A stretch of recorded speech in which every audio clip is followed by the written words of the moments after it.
Welcome back. We continue our conversation with Carla Hernandez-Matz, the president of the United Teachers of Dade, and Anna Fusco, president of the Broward Teachers Union.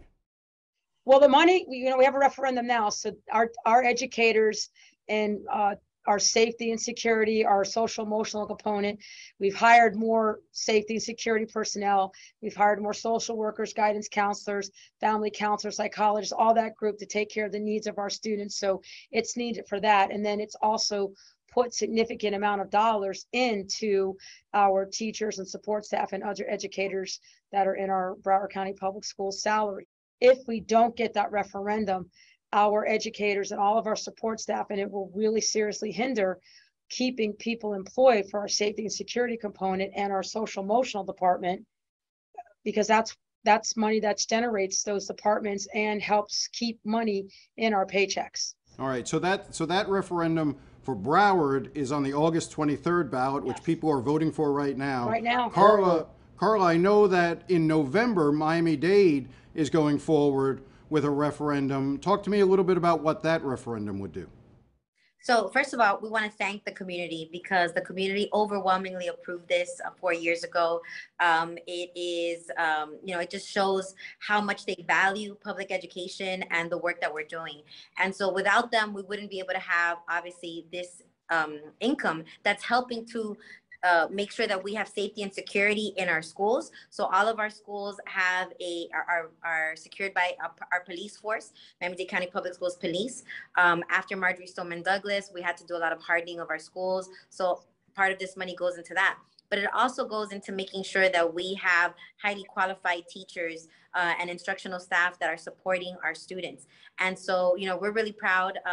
We are an A-rated district once again, 3 years in a row. It just, again, it shows the great work that our public schools are doing. Our teachers are putting in the work. Despite the pandemic, we're still A-rated. We have some of the top magnet schools in the country. And so here we are, asking our community once again to support us because our state legislature is not doing enough for public education, because our state legislature has once again failed to invest in children and public schools, and we're 48th in the nation. But we thank you so much, community, for coming through for us, and we hope that you'll pass it in November as well. There seems to be, I don't know what the right word would be, but an attack on teachers and on schools and on the integrity that they had. It used to be, teachers were something that people held up in esteem because it's not a job. I mean, nobody goes into teaching to become rich. You'd like to think you could own a home and raise a family as a teacher, as so many teachers in the past have been able to do. And yet now we see so much of the politics is about calling teachers groomers and people who are trying to indoctrinate our children one way or another. How much of that is playing into the teacher shortage that we're seeing, and teachers just saying, I've had enough with this?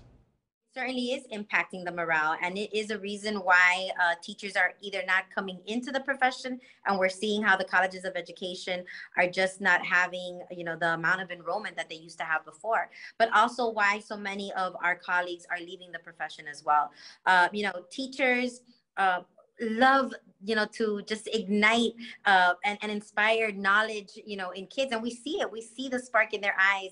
We love interacting and making sure that we're making those connections and giving them those building blocks that they're going to need. But you're right, Jim, I've said this before, that we don't come into this profession to live in the penthouse, but we also don't want to do it to live in the poorhouse. And here is Anna talking about a teacher that's homeless. We are the epicenter of the housing crisis, right? We don't have workforce housing. We have policies that impact how we teach and what we can teach. They don't want us to teach history authentically. They want us to ban books. But here's what I think the rest of the community needs to know, that the majority of people love their school teachers. Remember that impactful teacher that they had, and our community still overwhelmingly supports public schools. That is why we have the enrollment that we have. There is a small minority out there. They're small and they're loud.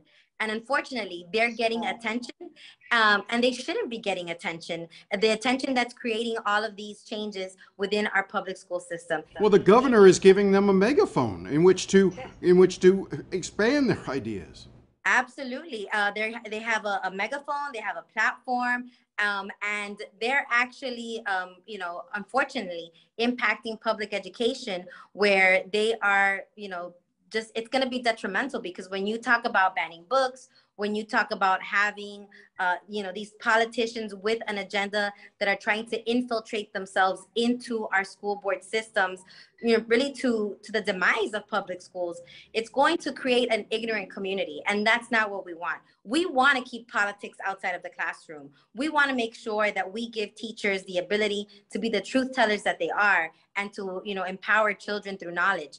And so, we're having to fight back some serious attacks, because we see the governor, and he is putting, he's backing these candidates that are extremists. And that's what's scary, Jim, because, I believe that, Anna and like myself, our unions have endorsed candidates in both parties, Republicans and Dems, because we believe on the issues. We believe in public education. So if you're good with public education issues, it's not about your political party, but it is about what you're bringing to the table and what your agenda is to make sure that we're lifting our community and children. And that's not what we're seeing from these extremist right-wing groups. We're seeing these are groups that have an agenda, that are politicizing our classrooms, which is what we're fighting against. We want to make sure that kids are kept away from that, and that we are able to make sure that they are ready and prepared for their future.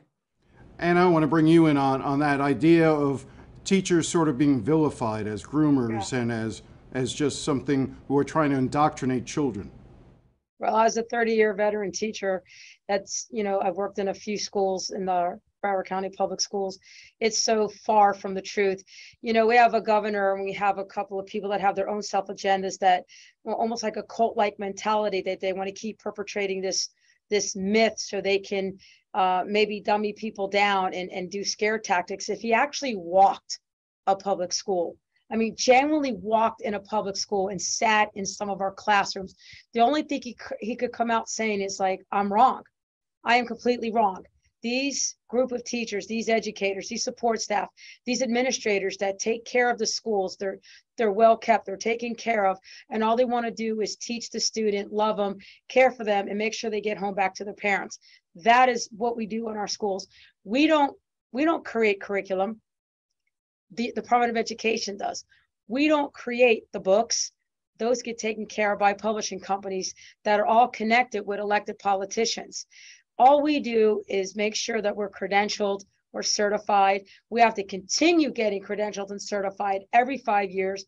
We make sure we take professional development all year long to keep our skill set pristine, because we want to teach our children. We want to make them productive citizens, which is what you see. If it wasn't for teachers, we wouldn't have a world of, brilliant people out there.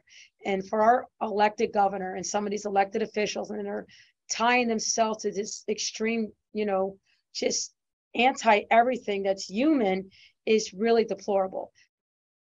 We'll be right back.